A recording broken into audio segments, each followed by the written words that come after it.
घरामध्ये आपण आपल्या मुलांच्या हाताला, लहान बाळांच्या हाताला विशेषतः धारदार वस्तू, औषधं लागू नयेत म्हणून आपण त्यांना उंचावर ठेवतो. निसर्गसुद्धा असंच शहाणपण दाखवत असतो. त्याच शहाणपणातून पृथ्वीसाठी, पृथ्वीवरील जीवसृष्टीसाठी, इथल्या जैवविविधतेसाठी सर्वात घातक ठरू शकणारा असा जो पदार्थ होता, तो पदार्थ माणसापासून हजारो मीटर दूर जमिनीच्या खाली गाडून ठेवलेला होता. पण माणसाने आपल्या बुद्धीच्या जोरावर त्याचा शोध घेतलाच आणि त्याचा अनिर्बंध वापरही सुरू केला. या वापरातून अनेक समस्या निर्माण झालेल्या आहेत आणि पृथ्वीवरील जीवसृष्टी जी आता सहाव्यांदा नष्ट होण्याची शक्यता आहे, ती सुद्धा माणसाच्या निसर्गातल्या अतिरेकी वापरामुळं असं म्हटलं जातं. आणि त्यामध्ये सगळ्यात मोठा वाटा या खनिज तेलांचा आणि दगडी कोळशाचा असणार आहे. मित्रहो, सध्या इराण विरुद्ध इस्रायल आणि अमेरिका यांचं जे युद्ध सुरू आहे, या युद्धाला कोणी काहीही कारणं सांगत असली तरी खनिज तेलावरती मालकी कोणाची असावी, सत्ता कोणाची असावी, या सत्ता संघर्षामधूनच हे युद्ध सुरू झालेलं आहे. अमेरिकेनं सुरुवातीपासूनच या दृष्टीनं प्रयत्न केलेले होते. अगदी परवा व्हेनेझुएलाचे राष्ट्राध्यक्ष आणि त्यांच्या पत्नीला अर्ध्या रात्री अमेरिकेनं उचलून नेलं, कैदेत टाकलं, ते सुद्धा व्हेनेझुएला या देशामध्ये असलेल्या तेल साठ्यामुळे. इराण आणि एकूणच अरब अमिरात, आखाती देश यांच्यामध्ये जे खनिज तेल दडलेलं आहे, या खनिज तेलावरती मालकी आपली राहावी या दृष्टीनं अमेरिकेनं अगदी खूप वर्षापासून, विशेषतः दुसऱ्या महायुद्धापासूनच लक्ष घालायला सुरुवात केली. त्यातून त्यांनी बहारीन, कुवेत, संयुक्त अरब अमिरात अशा देशामध्ये आपले लष्करी तळ उभारले. त्या ठिकाणी काही स्थायी स्वरूपामध्ये सैनिक, लढू शकणारी विमानं, क्षेपणास्त्र अशा पद्धतीचं साहित्यसुद्धा नेऊन ठेवलं. यातून सर्वत्र शांतता राहील असा आविर्भाव जरी असला तरी त्या ठिकाणी असलेल्या तेलावरती आपली हुकूमत चालावी हाच दृष्टिकोन मुळात होता, हे मानायला काही हरकत नाही. किंबहुना ते खरंच आहे. आत्ता जे युद्ध सुरू झालं, इराण विरुद्ध इस्रायल आणि अमेरिका, या युद्धाची सुरुवात होत असताना इराण अणुबॉम्ब तयार करणार आहे हे कारण दाखवलं गेलं आणि त्यातून या युद्धाला तोंड फुटलं. आज 1 महिना उलटून गेला तरी हे युद्ध तितक्याच ताकदीनं लढलं जाते. या युद्धामध्ये कोण जिंकणार? जगातील सर्वात प्रबळ राष्ट्र म्हणून असलेलं अमेरिकेचं स्थान टिकणार की नाही, या गोष्टी मला महत्त्वाच्या वाटत नाही. या युद्धाच्या दररोज बातम्या येत आहेत, अनेक व्हिडिओ प्रसारित होत आहेत. मात्र या युद्धातून पृथ्वीवरील जीवसृष्टीची, जैवविविधतेची काय हानी होणार आहे, इथल्या पर्यावरणावर काय परिणाम होणार आहे, याबद्दल मात्र फारशी चर्चा होताना दिसून येत नाही. आजच्या या आपल्या व्हिडिओच्या माध्यमातून आपण याच मुद्द्यांच्या संदर्भात चर्चा करणार आहोत. हा प्रश्न किती गंभीर होणार आहे याची थोडीशी माहिती घेणार आहोत. या युद्धामध्ये इराणने बहारीन, कुवेत आणि संयुक्त अरब अमिरात या 3 देशावरही हल्ले करायला सुरुवात केलेली आहे. त्याचं कारण म्हणजे अमेरिका जे इराणवरती क्षेपणास्त्र डागत आहे, हल्ले करत आहे, ते हल्ले करण्यासाठी या देशातील सैनिकी तळ वापरले जात आहेत. तर दुसरीकडे काही देश असे आहेत की ज्या देशांचा इराणला पाठिंबा आहे आणि त्या देशातील अनेक गट इराणच्या बाजूनं अमेरिका आणि इस्रायल यांच्या विरुद्ध लढत आहेत. लेबनॉनमधील हिजबुल्ला, येमेनमधील हौतीज, इराकमधील, सिरियातील अनेक गट या युद्धामध्ये इराणच्या बाजूने इस्रायल आणि अमेरिकेवरती हल्ले करत आहेत. मागील 33 दिवसात या युद्धानं भयानक स्वरूप धारण करायला सुरुवात केलेली आहे आणि याचपर्यंत या युद्धामध्ये 40,000 पेक्षा जास्त इमारती पडल्या गेल्या आहेत.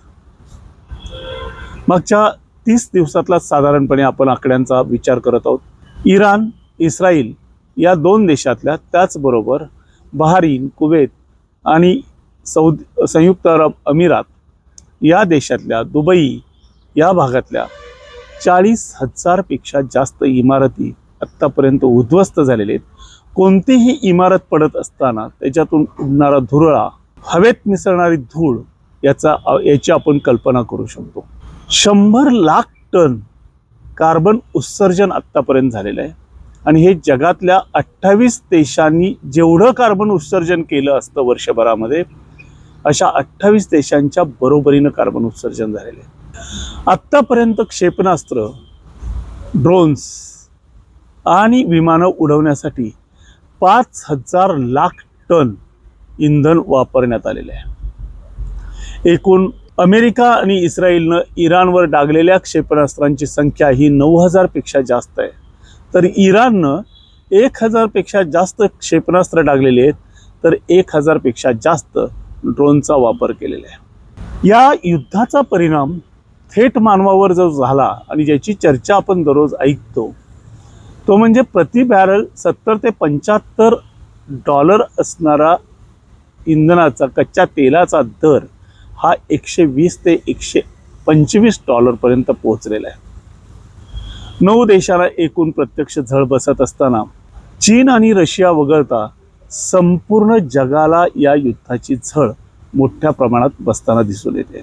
एकट्या होर्मुझ खाडीमध्ये, ज्या खाडीला इराणनं आपला एक महत्त्वाचा मुद्दा बनवलेला आहे, महत्त्वाचं ठिकाण बनवलेलं आहे, आणि ज्या ठिकाणी कच्चं खनिज तेल वाहून नेणारी जहाजं जी होती त्या जहाजांना अडवून ठेवलेले आहे, त्या 85 पेक्षा जास्त जहाजांच्या मध्ये कोट्यावधी लिटर कच्चं तेल, कच्चं इंधन समुद्रामध्येच थांबलेलं आहे.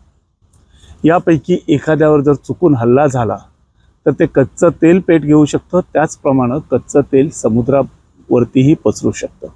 या युद्धामुळं अनेक देशामध्ये इंधन टंचाई निर्माण झालेली आहे. इंधन पुरेशा प्रमाणात मिळत नाही अशी ओरड आहे. आपल्याकडे अजून त्या प्रमाणामध्ये तुटवडा दिसून येत नाही. मात्र अशा देशांच्या मध्ये LPG, CNG, पेट्रोल असे पदार्थ मिळत नसल्यामुळं किंवा त्यांची टंचाई जाणवत असल्यामुळं लोकांनी आपले स्वयंपाक करण्यासाठी आणि ऊर्जा मिळवण्यासाठी दगडी कोळसा आणि लाकडाचा वापर सुरू केला आहे. यामुळं जे खनिज तेल वापरून किंवा नैसर्गिक वायू वापरून प्रदूषण होत होतं, त्या प्रदूषणाच्या प्रमाणात 30 ते 40% इतकी वाढ झालेली आहे. युद्धामध्ये कुठलंही युद्ध असलं तर त्याच्यामध्ये मनुष्यहानी होतच असते, संपत्तीची हानी होतच असते. संपत्ती हे माणसानं स्वतःच्या सोयीसाठी बनवलेले एक आयुध आहे, एक टूल आहे. माणसंच माणसाला मारतायत, त्यामुळं त्याच्याबद्दलही फारशी चर्चा करणं मला महत्त्वाचं वाटत नाही. पण ज्यांचा कोणताच दोष नाही असे सागरी जीव असतील, वनस्पती असतील, त्या वनस्पतींच्या साह्यानं आपलं जीवन जगत असणारे वेगवेगळे प्राणी आणि पक्षी असतील, यांचा कोणताही दोष नसताना त्यांना मात्र या युद्धामुळं आपण निष्कारण शिक्षा देत आहोत. सर्वच प्रकारचं प्रदूषण होताना दिसतंय. याच्यामध्ये रासायनिक प्रदूषण हा सगळ्यात मोठा भाग आहे. रासायनिक प्रदूषण होत असताना क्षेपणास्त्र आणि स्फोटकं वेगवेगळ्या ठिकाणी फोडल्यामुळं जी काही रसायनं वातावरणात मिसळतात तो तर भाग आहेच, पण पाण्यामध्ये सुद्धा मोठ्या प्रमाणात रसायनं मिसळत आहेत. खाडीमध्ये, समुद्रामध्ये असणारी जी जहाजं आहेत, त्या जहाजांनी त्यांच्यामध्ये इंधन भरलेले आहे, कच्चं तेल भरलेलं आहे. अशा कुवेतच्या एका जहाजावरती क्षेपणास्त्र डागलं गेलं. अर्थात कुवेतनं त्याच्यातून तेलगळती झालं नाही असं सांगितलेलं आहे. मात्र अनेक जहाजांच्यावरती हल्ले होत आहेत आणि त्यातून काही अंशी का होईना तेलगळती ही होते. हे तेल समुद्राच्या पाण्यावर पसरतंय आणि त्यामुळं समुद्रातल्या जैवविविधतेला धोका निर्माण होतोय.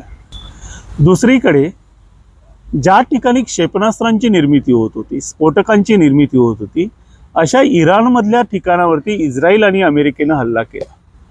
त्यानंतर इराणनं प्रत्युत्तर म्हणून इस्रायलमधल्या स्फोटकं तयार करणाऱ्या, त्याचबरोबर वेगवेगळ्या रसायनांच्या कारखान्यांच्यावरती मोठ्या प्रमाणात हल्ले केले. दोन्ही देशामध्ये खूप मोठ्या प्रमाणात रसायनं बाहेर पडलेली आहेत आणि ही रसायनं जमिनीवरच्या मातीमध्ये, पाण्यामध्ये आणि हवेमध्ये सगळीकडे मिसळत आहेत. एकूणच युद्धामध्ये वापरलं जाणारं इंधन, जळणारं इंधन, हल्ल्यामध्ये पेट घेणारं इंधन, वेगवेगळ्या ठिकाणच्या तेल प्रकल्पांच्या वरती केलेले हल्ले, त्यातून इंधनाने घेतलेला पेट, कच्चं तेल जळत असताना त्याच्यातून बाहेर पडणारे अनेक घातक वायू, विशेषतः प्रामुख्यानं कार्बन डायऑक्साईड, कार्बन मोनोऑक्साईड, त्याचबरोबरीनं सल्फर डायऑक्साईड आणि नायट्रोजन डायऑक्साईड हे मोठ्या प्रमाणात वातावरणात मिसळत आहेत आणि त्याचा परिणाम वायू प्रदूषणामध्ये सुद्धा मोठ्या प्रमाणात होताना आपल्याला दिसून येतो. आत्तापर्यंत अगोदरही म्हटल्याप्रमाणे 100 लाख टनापेक्षा कार्बन उत्सर्जन हवेमध्ये मोठ्या प्रमाणात झालेलं आहे. मोठमोठ्या इमारती पाडल्या गेल्यामुळं या हल्ल्यामध्ये हवेमध्ये मोठ्या प्रमाणात धूलिकण पसरत आहेत. स्फोटकं, रसायनांचे कारखाने, क्षेपणास्त्र या हल्ल्यामधून वेगवेगळी रसायनं आणि जड धातू, तिन्ही घटक म्हणजे पाणी, हवा आणि जमीन यांच्यामध्ये मिसळत आहेत. अर्थातच हे रसायनांच्यामुळं होणारं प्रदूषण जसं आहे, हेच घटक हवेमध्येही मोठ्या प्रमाणात मिसळल्यामुळं हवेचं प्रदूषण मोठ्या प्रमाणात झालेलं आहे. आणि त्याचा फटका कुठे बसलेला आहे तर तेहरान जवळच्या तेल साठ्यावर अमेरिकेनं आणि इस्रायलनं जो हल्ला केला, त्याच्यातून हवेमध्ये काळे ढग तयार झाले आणि तेहरानमध्ये ॲसिड रेन पडलेलं आहे. हे आम्लाचा पाऊस पडत असताना जर त्याच्या संपर्कामध्ये कोणी जीव आला तर त्या जीवाची कातडी जळून जाते. माणूस स्वतःचा बचाव करू शकतो. माणसानं स्वतःसाठी कॉन्क्रीटची घरं बांधलेली आहेत, पण प्राण्यांचं काय? प्राण्यांचा विचार कोण करणार? हा सगळ्यात महत्त्वाचा आणि कळीचा प्रश्न आहे.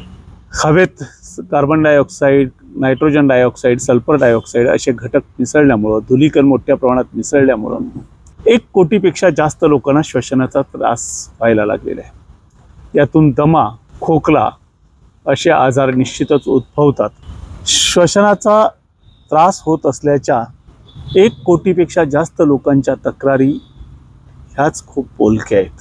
ही रसायनं, हे वेगवेगळे घटक, अंमलाचा पाऊस यामुळं पाणीसुद्धा प्रदूषित झालेलं आहे आणि त्या पाण्यामध्ये राहणाऱ्या जीवांच्या वरती हे प्रदूषण उठलेलं आहे. तेल गळती होत असल्यामुळं तेलाचा तवंग जो तयार होतो, त्यामुळं पाण्यातल्या जीवांना पुरेसा ऑक्सिजन मिळत नाही आणि त्यांचा जीव धोक्यात येत असतो. त्यातून एकूणच संपूर्ण जैवविविधतेला मोठा धोका तयार होतो आहे. इराणच्या लोरेस्तान प्रांतामध्ये अमेरिका आणि इस्रायलनं जी प्रक्षेपणास्त्र डागली, त्यामुळं त्या ठिकाणी असलेल्या ओकच्या जंगलांनी पेट घेतला आणि ओक समृद्ध असलेली ही जंगलं वणव्याच्या आगीमध्ये भस्मसात व्हायला लागली. त्यातून त्या ठिकाणी राहणारे जीव निष्कारण संकटात सापडले आणि तेथील जैवविविधता संपूर्ण लयास जाण्याच्या मार्गावर आहे. त्याचसोबत इस्रायलने इराणच्या अणुभट्टीजवळ आपली क्षेपणास्त्र डागली. सुरुवातीला असं म्हटलं गेलं की त्यामुळं अणुविकिरणं बाहेर यायला लागली किंवा किरणोत्सार हा बाहेर यायला लागला. मात्र इराणनं या गोष्टीचा साफ शब्दामध्ये इन्कार केलेला आहे. तसं काही घडलेलं नाही असं त्यांचं म्हणणं आहे. घडत नसेल, घडलं नसेल तर चांगलीच गोष्ट आहे. मात्र चुकून जरी असं घडलं तर त्याचा धोका भारतापर्यंत येऊ शकतो. भारतातील पंजाब, गुजरात, हरियाणा, राजस्थान आणि दिल्ली या राज्यामध्ये 48 ते 72 तासामध्ये किरणोत्सारी घटक येऊ शकतात अशी शक्यता जर वाऱ्याची दिशा तीच राहिली तर या क्षेत्रातल्या तज्ज्ञांनी व्यक्त केलेली आहे. या गोष्टी ज्या आहेत, या गोष्टींच्यामध्ये सगळ्यात महत्त्वाचा घटक जो तयार झालेला आहे तो म्हणजे जमिनीचं प्रदूषण.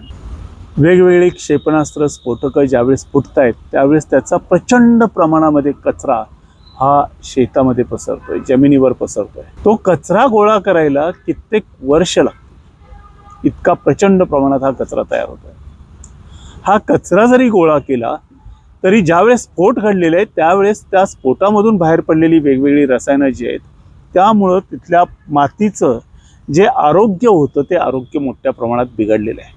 आणि त्यातून तेलगळती, रसायनांच्या कारखान्यामध्ये घडवून आणलेले स्फोट किंवा त्यांच्यावरती झालेल्या हल्ल्यातून बाहेर पडलेले रसायनं, जड धातू त्या परिसरातल्या मातीत मिसळणं, या सगळ्या गोष्टींचा परिणाम हा दीर्घकाळ टिकणारा अशा स्वरूपाचा आहे आणि त्याच्यातून मोठ्या प्रमाणात जमीन, पिकाऊ जमीन ही नापीक होण्याचा धोका निर्माण झालेला आहे. मित्रांनो, संपूर्ण जगाला वेठीला धरणारं हे युद्ध कशा पद्धतीनं संपणार आहे हे माहीत नाही आहे.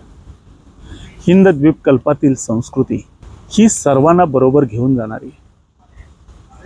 युद्ध हे माणसाच्या स्वार्थामुळे होत आहे, माणसाच्या अविवेकानं होत आहे, माणसाच्या स्वार्थी स्वभावामुळं, स्वतःचीच सत्ता सगळीकडे असावं या भावनेमुळं होत आहे. मात्र याच्यामध्ये वेगवेगळे वृक्ष असतील, गवतं असतील, झुडपं असतील, त्यांच्या साह्यानं जगणारे जीव, जे माणसापासून संपूर्ण जैवसाखळीसाठी उपयुक्त असणारे घटक जे त्यांच्या कड्या त्या भागामध्ये तुटल्या जात आहेत. इस्रायल हा शेती प्रगतीसाठी जगभर ओळखला जाणारा एक देश. इराण आपल्या प्राचीन संस्कृतीसाठी प्रसिद्ध असणारा देश. या दोन देशातलं हे युद्ध दोन्ही देशांची ओळख पुसून टाकण्याचा प्रयत्न करणारं ठरतं की काय, अशी एक माझ्यासारख्याला भीती वाटते. समजा त्यांनी ते पुसून टाकलं किंवा नाही, तरी जे आकाशात जमा होणारे धुळीकण आहेत, वेगवेगळी रसायनं मिसळली जात आहेत, कार्बन उत्सर्जन मोठ्या प्रमाणात होत आहे, त्यावेळेस जागतिक तापमानवाढीबद्दल कोणीही बोलत नाही. 100 लाख टन म्हणजे 28 देशांनी वर्षभर इंधन जाळलं असतं तर जेवढं कार्बन उत्सर्जन झालं असतं तितकं कार्बन उत्सर्जन 30 दिवसाच्या युद्धामध्ये झालेलं आहे. या गोष्टींच्याकडं गांभीर्यानं पाहून हे युद्ध तात्काळ थांबवणं आणि झालेलं प्रदूषण कमी करण्यासाठी संपूर्ण जगानं प्रयत्न करणं हे खूप गरजेचं आहे. मात्र दुर्दैवानं या विषयावर फारसं कोणी बोलताना दिसत नाही, फारसं कोणी याच्यावरती चिंता करताना दिसत नाही. मला या गोष्टी राहून राहून खटकत होत्या, जाणवत होत्या, म्हणून हे आपल्यासमोर आणण्याचा मी प्रयत्न करतोय. युद्धातून केवळ माणसाची हानी होत नाही, तर संपूर्ण जीवसृष्टीची हानी होते, संपूर्ण जैवविविधतेची त्या भागातली हानी होते. आणि याचा परिणाम हा फक्त त्या युद्धभूमीपुरता आजच्या काळामध्ये राहत नाही, कारण युद्ध ही जमिनीवर आणि समोरासमोर लढली जात नाही आहेत. ती वेगवेगळ्या रसायनांच्या साह्यानं, स्फोटकांच्या साह्यानं लढली जात आहेत, ज्याच्यातून जल, जंगल आणि जमीन या सगळ्यांचं प्रदूषण मोठ्या प्रमाणात होत आहे. हवेचं प्रदूषण कमी करण्याची जबाबदारी असणाऱ्या जंगलालाच आपण या ठिकाणी नेस्तनाबूत करत असतो. त्यामुळं हवेचं प्रदूषण हे तर विषम प्रमाणात वाढत आहे.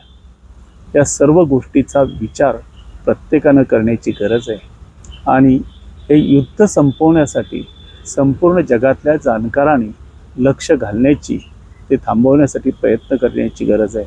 हे युद्ध लवकर संपावं अशी मनोमन मी प्रार्थना करतो. आणि अशा प्रकारचं युद्ध कुठंही आलं तरी आपल्यासारख्याने प्रत्येकानं युद्धाला विरोध करावा अशी एक मनोमन, शांततेचं आवाहन प्रत्येकानं करावं अशी मनोमन एक इच्छा व्यक्त करतो. लवकर युद्ध संपावं ही पुनश्च प्रार्थना. धन्यवाद.